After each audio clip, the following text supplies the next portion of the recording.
Hey everybody, happy Tuesday. Glad you could join Joy and I for our Tuesday night show. We have a lot to fit in tonight, so I hope you're patient with us. I would like to share, I think we're stuck. Okay, there we go. Whoa! I don't know what's happening. Oh, there we go, I think. Okay, we're back. Okay, I'm always asking you guys to like, follow, and share. And I just want to tell you, I just checked it, and we are up to 60,411 likes. That is amazing. And we're at 59,907 followers. We are super excited. We are so happy. Please, please keep liking, following, and sharing, and helping Joy and I boost those numbers so we can get to our 70,000 goal by the end of the year.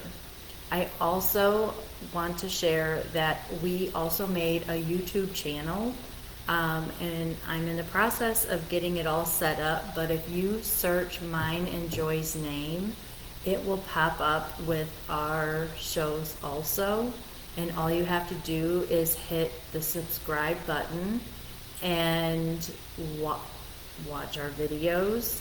And I think it's pretty awesome that we're going to have our own YouTube channel. I'm kind of excited about this. Makes me nervous. It makes me a little nervous because I did a little bit of research. So like, it's like, yeah, it makes me nervous because if we get 1,000 subscribers and 4,000 hours of people watching our videos, then we start earning money from it. It helps the bunnies. Because don't Yes. forget, we are a 100% volunteer organization. Every donation we get, every penny we get goes to help the bunnies. So if we could start really making money from that and putting that towards our rescue, oh my gosh, you guys, that would help us out so much. So I'm crossing my fingers and hoping this works out. But again, Deep breath. we'll see how it goes. But you guys, go check it out. I think it's pretty cool. So anyway, I'll leave it to Okay. you. Tonight our topic is actually traveling. So we got a little bit with traveling, and I do want to touch base on 4th of July since that is actually coming up as well. So right now, people are traveling. They want to travel. We've been just inundated with requests for boarding because people want to travel. After all of this time, and so some of it is great. We still want people to be a little bit cautious. COVID hasn't gone away, so we still want people to be cautious with that. But we wanted to touch base on the travel. So two different ways. One is if you're traveling with your bunnies, okay. And so we actually have a handout. We're going to put this on our website as well. That's morabbit.org. And so we've got traveling with. Of course, you've got to make arrangements. So if you are stopping at a hotel, motel, or whatever, that that your pet is welcome. You can look online for pet-friendly motels in any place where you plan to stop. That type of thing. So make sure that you know all of the requirements. We have, when you're traveling by car, okay, traveling by air, I'm not going to touch too much on that. There's not too many airlines that allow rabbits in the cabin, and I would never recommend traveling by air any other way with a bunny. You do not want that bunny in cargo, okay? Period, okay? If they will let you, bring your bunny on board and put it under the seat, like I said, there's very, very few carriers that allow that. I think Frontier might be one. I think Alaska might be one. I mean, seriously, we're talking very, very few. And I simply would not travel with my bunny going into cargo, period. So we're really focusing on traveling by car with your bunny. So we always want to make sure that the bunny is, number one, in a comfortable carrier. Now, if you are just going to be going down, say you got a lake close to you or something like that, and it's only an hour or two, well, then just a large cat carrier, okay, type of thing. And always, always, always make sure you have a nice, thick towel, a nice cotton towel in there, because that bunny is probably going to pee, okay? And you don't want them, they don't like to slide on that slick surface. That scares them. And of course, you're going around the cars, they're sliding and they're sliding. So we want to make sure that they've got traction. And if they have an accident, you need something to absorb it. Well, that's what I'm saying. If they pee in there, and they're going to, okay, they're going to be in there for a while, they're going to pee in there. And then you've got this soaking wet bunny and all its urine. Yeah, okay. So you want to make sure you have a nice, dry, thick towel in there and a nice size carrier. Again, you don't want to spend the next 2 hours creamed up in a little tiny thing. So you've got to make sure that the bunny's in something comfortable. You want to make sure there is a nice handful of whatever hay they're accustomed to eating, so that they have that in there. So people, have a couple little toys, just nothing overwhelming. If you fill the thing up, then they can't move around very easily either. But I've had people go, look, can't I just hold my bunny? Well, it's the same reason we don't hold children in cars anymore. We're worried about accidents, sudden stops. If that bunny's in a carrier, okay, and you hit that sudden stop, the bunny can only go that far, okay? It can't, go flying, over the front seat or what have you. And so you want to have it literally seat belted in the back seat. So let me bring this back up here again. And it's not just running it through the handlebar, because this thing could be ripped off in an accident, and the bunny, the carrier, can still go flying. So we actually want the seatbelt not only through this, but around the front and tucked in to that seat. So you are fully seatbelting that carrier in just like you would a human being, and that way that carrier can't go flying, and the bunny is contained within a certain amount of space and can't be thrust any further than that. Again. So, how many times have you had to make a sudden stop because somebody cut you off, okay? Or just, flew in front of you or something. Whatever, it's just a matter of making sure that bunny's safe. Now, if you are going along a further distance, okay, now I would recommend, getting hold of a big carrier, dog carrier type of thing. And again, that nice thick towel, okay, so that you've got something large enough for that bunny, again, be comfortable. Because now you want to make sure that that bunny can actually lay down, be comfortable, turn around, all of those things. And then you want to take a second towel along. In fact, depending on how long your trip is, if you're traveling cross country, you're probably going to want to take at least 4 towels, okay? Because you may have to change towels en route if the bunny's made too much of a mess on the one towel. Take along a black trash bag for any soiled towels. They can go in the trunk at the far end of the car, wherever, it's going to be, sealed up a little bit. It helps, control any kind of urine odors, in the car. But you have fresh towels for that bunny, so the bunny stays clean and dry. You want that hay in there clean and dry. I always recommend taking along a thermos or an empty soda bottle filled with water from home, because if you just stop and get water along the way, if it tastes or smells different from what they're normally getting, they aren't usually very happy. They may not, drink very much of it. I actually take jugs of water from my house for my bunny and my dogs because they're just as fussy as the bunny. Yeah. Okay. And you go camping. I do. So it's a matter of, you want to make sure that, again, when you're there, that you have everything available that your bunny needs, okay? Mm-hmm. So that water, like I said, that's important because, like I said, it is different from what you have at home. They may not drink enough, and you don't want to have your animal getting dehydrated, okay? That can end up getting them sick or, blocked up. In between stops, you can give them, a little bowl of water. I don't recommend a water bottle unless it's one of the dripless bottles, okay? There it is, here's my picture. Okay, so I just made a picture of this. You can find them, but it has to be a dripless. Otherwise, if you've got a standard water bottle in your carry, every time the car's going blah, blah, blah, blah, the water bottle's going drip, drip, drip, drip, drip, and you end up with a wet, icky mess, okay? You not only want that towel in there for absorbing anything that the bunny does, but one of the things that you also want to have on a long trip is, okay, in your cooler, along with the stuff that you have for you, a bag of nice fresh greens in water, so it stays cold, so they can stay crisp, when you give that bunny, those fresh greens, don't shake off all the water. Give them nice wet greens. That helps with the moisture in their body. Gives them some hydration, and again, the towel will absorb the excess moisture. But this way, your bunny, in between, between drinks or whatever, if you don't have the dripless water bottle, have the nice wet greens. And we've had lots of trips where we've done with bunnies, and they'll sit there and eat their greens. They'll nibble on their hay. We've seen them stretch out, take naps, get up, move around. So you want all of that, to have that. Make sure you've got your normal hay along, again, the stuff that they're accustomed to eating, and whatever pelleted food that you need. If you have medicine, make sure you've taken along, you've prepared everything that you need for the bunny, that you've made reservations in advance so that the place knows that you've got a pet and it's coming in with you. One of the things about having a place where you stop, if you're, say, a motel or whatever, you can carry along just a nice little exercise pen. Get a painter's drop cloth. Okay, you can get that from almost any hardware store. It's a canvas, it's 100% cotton, but you can lay that down over the floor, and now that's protecting the hotel floor, because you don't want to be losing any kind of deposit or pet fee because the bunny's just messed up the floor.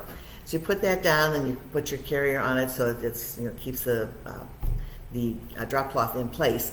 And again, you've got something in a nice, safe place for your bunny, and the bunny can at least get out and move around again a little bit, just like you can. When you are traveling, be very, very conscious of the temperatures. When it's warm, and it doesn't have to even be very warm at all. It could actually be 60 degrees, but if it's a bright, sunny day, the interior of that car could get very, very warm. Okay, bottom line, always say, if you're uncomfortable, the bunny is uncomfortable. So if you sit in that car and that air conditioner is not going or that heater's not going, wherever you happen to be doing, that bunny's going to be suffering the same way. And pets have been known to die of heat stroke so rapidly, even just a few minutes. There's YouTube videos out there. Go watch them. And it says that the person sitting in the car, and then they're breaking out into a sweat, and they're going, okay, it's been 20 minutes. It's now 120 degrees in the car, and they're trying to outlast it. And it's like, but he can get out of that car. He's making the video. That pet can't. It's the sun. It's the sun. And the windows, the glass. It just even multiplies. with the air conditioner, though. Mine, if the sun is coming in, they can't think about take it. If you're driving and the sun is coming in, you can get sunburn coming in that window. So usually you're covering up, or you're trying to turn the other way. Yep. Same thing. If that sun is hitting that carrier, you're just baking that rabbit. You've got to make sure So there's screens. I mean, we get them for baby seats and that. Put the screen on the window so it does protect the bunny from that particular thing. So you don't want to leave them unattended in the car. So don't be planning on going in and having a 2-hour lunch someplace while your bunny sits out in the car. Okay, you're going to pretty much eat on the go. We take turns. I was going to say, one goes in, one stays out. One walks dogs, one stays in. Well, there you go. I mean, there's things. The way you can do it is just a matter of you always have to be conscious, of that bunny. So, other notes. Remember to keep your veterinarian's phone number with you in case you need to take your bunny to a strange veterinarian. That veterinarian may need to call your veterinarian in order to get, say, what medicine was your bunny on, what was happening previously, anything at all that might help them. Especially if you can't find a rabbit veterinarian en route. So it's a good idea, even if you're traveling in advance, know if there's a qualified rabbit veterinarian in the area where you're headed to. Okay, maybe not necessarily along the route, but where you're going to be staying, so that you can get in touch with somebody who knows what they're doing again. Take along a photo of your bunny. What happens if that bunny got out of the car or something like that? The best thing you can do, you really, really want to have your animals microchipped, all of them. And so we highly recommend that. So, but have a photo, because that's for immediate purposes. Right. And then if somebody would find your bunny later, if it's microchipped, at least they can get back in touch with you. So those are pretty much the things. Like I said, we'll have that on our website that we'll put on there. Then there's those who are going away. Okay, so now, like at our place, we do offer boarding. Most of the time we can keep up with it. We actually haven't been able to keep up with it for the 4th of July. Too many people are traveling. But we do offer boarding for our members. And so if it's coming to a bunny place, we've already asked the questions. We already make sure that the bunny's on the same food that, that you're getting, that they're, they're from here, so it's still local water, so we don't have a problem with that. But we also recommend, well, it's not a recommendation, it's a requirement. Bunnies who are boarding with us must have a health exam within 6 months prior to boarding with us. We want to make sure that the bunny is healthy, that we know it's healthy, that you know it's healthy. If there is an issue with the bunny, say it's on medicine or something, we can provide medicine because we know what we're doing. And you just bring the medicine and we hang it there. We put a medical chart on there. So when you're boarding with a place, if you've got an HRS chapter near you that does this sort of thing, our rescue, at least you've got people who, like I said, who know what they're doing, but you want to be sure, again, that your bunny not only, is currently healthy, or you know what's going on with your bunny, but that also, if there is any kind of emergency while you're gone, that place is able to contact your veterinarian and get there. So you never want to leave and not have a veterinarian available, because if you don't have a veterinarian, it's like, for example, we require this because if there would be a bunny sick and that bunny would not have a veterinarian, there's nothing we can do. It's a legal issue. Veterinarians can't go see just somebody if it's not their client. So there's, some emergency places, but, it's a very, very difficult thing. You really want to make sure you have a veterinarian and you know what's going on with your bunny. So this this also kind of goes over to if you have a pet sitter, and you're leaving it with a pet sitter or with a family member or a friend who's watching the bunny for you. So first of all, again, you want to make sure you know your bunny's healthy when you leave, that everything is, right. So if the person calls you and says this is going on, you have a base, to go from. Let your veterinarian know that you are going on a trip and that somebody is watching your bunny for you, for you while you're gone. Leave your credit card information with them there, whatever kind of expenditure you may want to make, whatever kind of limitations you may want to have, let the veterinarian know. So if they can't reach you, and almost always they always try to reach you, but we've had situations where somebody was completely out of reach. I had a young lady who was going to be gone an entire summer one year, down in the Amazon jungles. No cell phones, okay? So anyway, we did, all kinds of legal issues to make sure that it was okay for us to, handle that bunny for 3 months while she was gone. But the thing is, again, and if you're in the middle of the night, you don't hear the phone or something, again, you want to be able to be sure that the person has the authorization for taking the bunny in. So you let your veterinarian know who has them, they've got your permission, and even leave written permission. So there's a legal situation there. Leave your credit card information with the veterinarian, okay? So that takes care of that. If there's medicine, be sure it's available. You've got enough for while you're gone. The exact instructions, and if that person is not an expert with bunnies, you want to make sure you show them. This is how much it is, this is how much they get, this is how to give it, okay? If they get it once a day, twice a day, whatever it happens to be, you need to be sure that they're going to get the right medicine and the right amount while you're gone, okay? So, then let's see, the sufficient food, that should be kind of a no-brainer, but you'd be surprised how often people don't think about, all of a sudden, I'm out of hay, Make sure you've got all of that ahead of time, for your pet sitter, whoever it happens to be. Now, if you are gone over the 4th of July, okay, this is another little thing, and still be 4th of July, New Year's Eve as well, okay. More pets statistically are lost over the 4th of July than any other time of year because the pets are terrified, okay. All of those fireworks, the lights, and we have another thing that's on our website about this. It's got a little video that we embedded on it because it's a great. It actually shows a human and all these strange things, and the human is getting terrified of what's going on, and then all of a sudden it just kind of backs off, and you see a pet, and you see the fireworks going off. That pet has no idea what on earth is going on out there, why it's so noisy, etc. So we really, recommend that prior to, so days going up, get the bunny used to having the radio on, the TV on, and then you're gradually kind of increasing sound. So what you, on the 4th of July, are this year, okay, since 4th is on Sunday, we could have fireworks going off Friday night, Saturday night, Sunday night, I'm doing it all 3 nights and making sure that the bunnies, we've got the sound really turned up loud. And you do it again gradually. You don't just, because loud, startling noises are what can cause major, major health issues, okay? I remember, Jerry, very dear friend of mine, she said they actually had, and this goes on for this kind of thing too, a power outage, and everything went completely black in the house, and her husband happened to be walking through the house carrying a jar of coins. They were saving all their loose change, okay? Completely black, okay? And so he's feeling around, he gets to the entertainment unit in the living room, sets the coins down on the shelf, goes in trying to find her flashlight. Well, in the meantime, the power comes back on. Well, where he set that jar of coins was right in front of the video player, and the drawer came out, pushed the jar of coins off. Yes, shattered on the floor, of course. And now the bunny seemed okay until the next day. So it wasn't until the next day when the symptoms. Susan Ruby. That's right. Yep. Hi, Susan, if you're watching.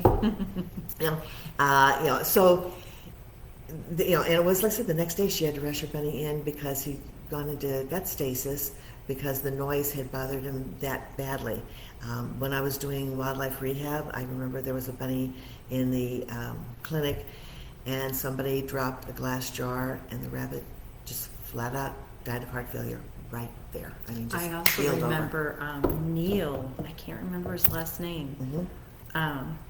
He was in his office, and his big white bunny was in there, and there was a thunderstorm and bad lightning. Yeah.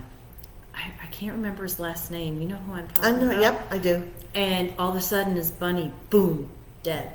Yeah.